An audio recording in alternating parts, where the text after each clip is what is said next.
If you think about it, the new Nike Joyride Flyknit is a pretty good everyday casual shoe and a pretty, well, okay casual running sneaker. However, it does have some issues, especially if you consider the price point, because this bad boy, ladies and gentlemen, sells for 8,500 pesos, roughly 180 US dollars. That and much more, we will cover in today's review of the Nike Joyride Flyknit. Let's go!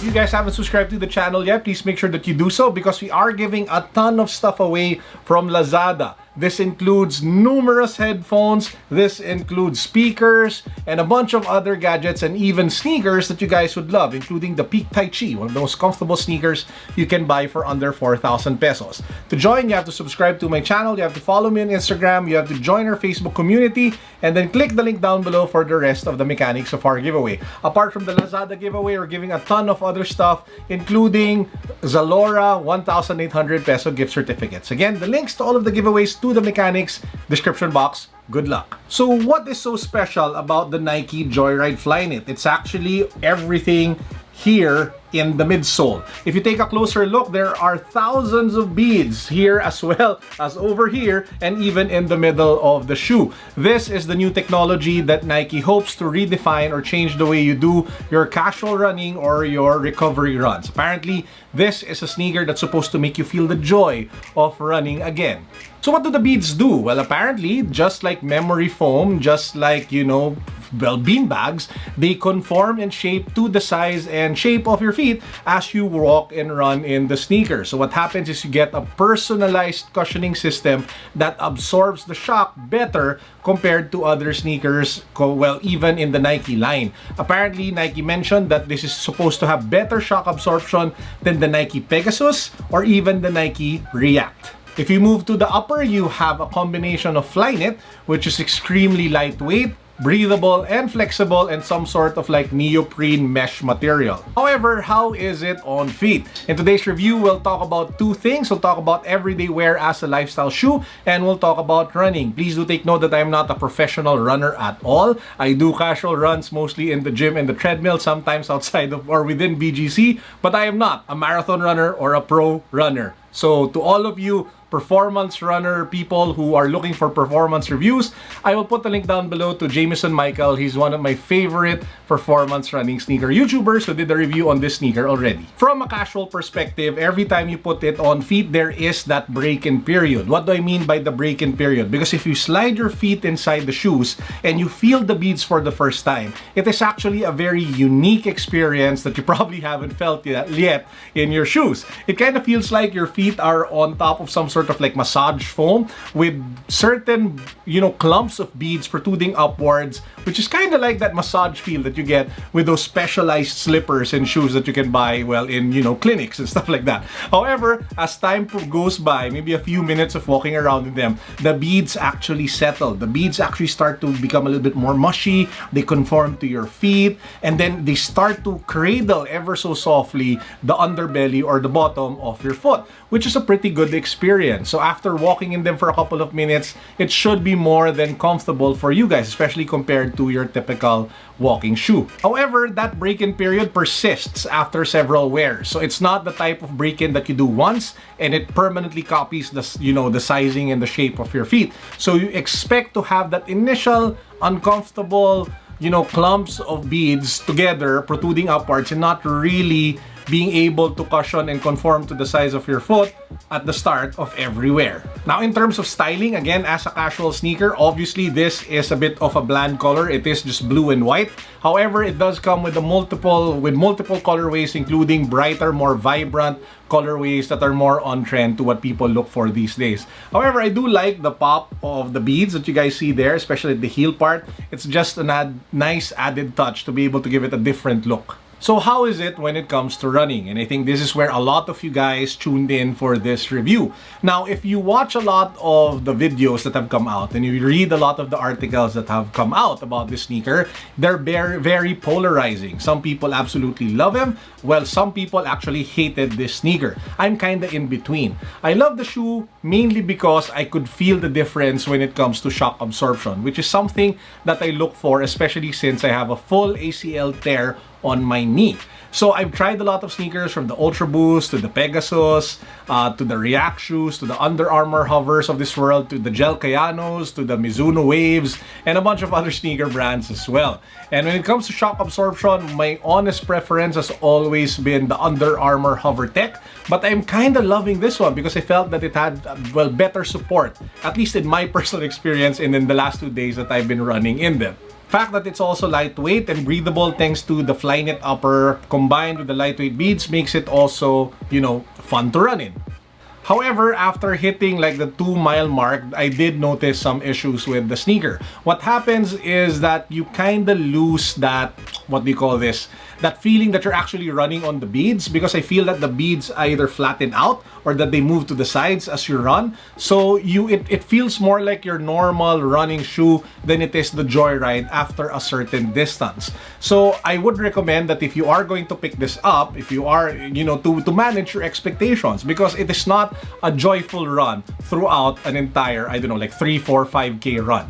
By the way, please do take note that it is strictly a running sneaker when it comes to performance. I actually tried working out in the gym with this one. Lateral movements not supported really well. While, lifting iron and weights, they're also an issue because there's a tendency for you to tip forward because of the way the shoe is constructed and the beads. So I really wouldn't recommend going to the gym in this one. It's really more of a cardio / running shoe. Or would I recommend the Nike Joyride to you guys? And that's where it becomes really difficult. Why? Because of the price point. This one sells for 8,500 pesos or $180 US. And my main issue with that is that this sneaker is in the same price category as a lot of flagship tier shoes. And I'm talking about, let's talk about Adidas first. You're talking about the Ultra Boost 19, you're talking about the Ultra Boost 4.0, and a bunch of other collaboration stylish sneakers that you guys can pick up from the Three Stripes brand. If you take a look at Nike, you have the Nike Pegasus Turbo 2, which has, generated rave reviews across the board from different runners all over the world.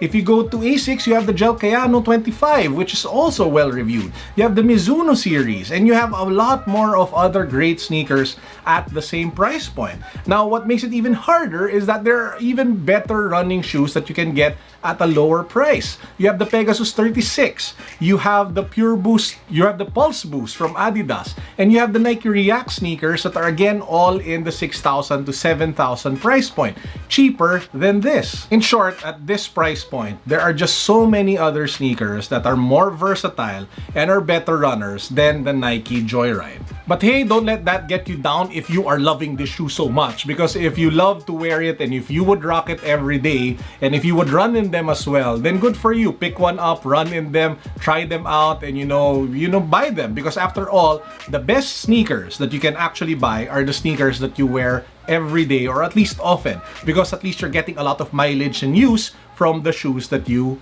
pick up from stores. But for everybody else, I would actually recommend that you guys try it still in the store if you have the opportunity before you pull that trigger. Don't just blind buy it online, and then make sure to make an informed decision by comparing it to other sneakers in the same price point, not just with Nike but even with other brands. But hey, if you're a Nike head and if you love Nike, check out the Pegasus Turbo 2, check out all the Vomeros, check out, all the Zoom Flies and the Pegasus and all the other running sneakers that you guys can pick from.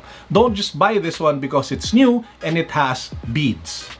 Maybe over time, Nike will be able to upgrade the technology so that it's a little bit more versatile. But for now, it's a pretty good beta take on a new innovation when it comes to running shoes. Man, if they just price this a little less, maybe at around 5,000 to 6,000 or maybe less than 7,000 pesos, it would be so much easier to recommend this shoe. And with that said, that actually wraps up our review for the Nike Joyride Flyknit. What do you guys think about the shoe? Let me know down below in the comment section. I'd love to hear from you guys about that sneaker. Now let's go to the fun part, our power up words of wisdom for the day. And I saw that you guys love the power up words that Coach Billy De La Fuente, the #1 seller of Usana here in the Philippines, in one of my previous videos. So I brought him back. So here he is with a little bit more advice for you guys. Grabe, may isa ako sobrang malalang palpak, as in sobrang tindi, hindi ko alam paano ako babangon. Ano pwede mong advice sa akin? Actually, medyo expert ako dyan kasi sobrang dami kong failures sa buhay, kaya ako naging successful. So iniisip ko, paano nangyari yun? Failure tas naging success. Kasi, alam mo, sa mga sa mga failures na nagawa natin, dun tayo magkakaroon ng lesson. And itong mga lesson na to, pag in-apply mo sa buhay mo, dun nga ngayon magiging successful. Example lang, bumagsak ako ng board exam. Imaginein mo yun, di ba? Bilang engineer, ang hirap makarecover yun, lalo na yung parents ko, ang pangarap nila magkaroon ng pagiging engineer sa harap ng pangalan ko. And then, nagkaroon ako ng mga 3 to 5 businesses na sinimulan ko and then nag-fail. Pero, lahat ng mga natutunan ko doon, lahat ng mga lesson na natutunan ko, in-apply ko doon sa business ko ngayon. Sino magkakala na at the age of 30, diba, na-earn ko na kagad yung first million ko dahil doon sa business.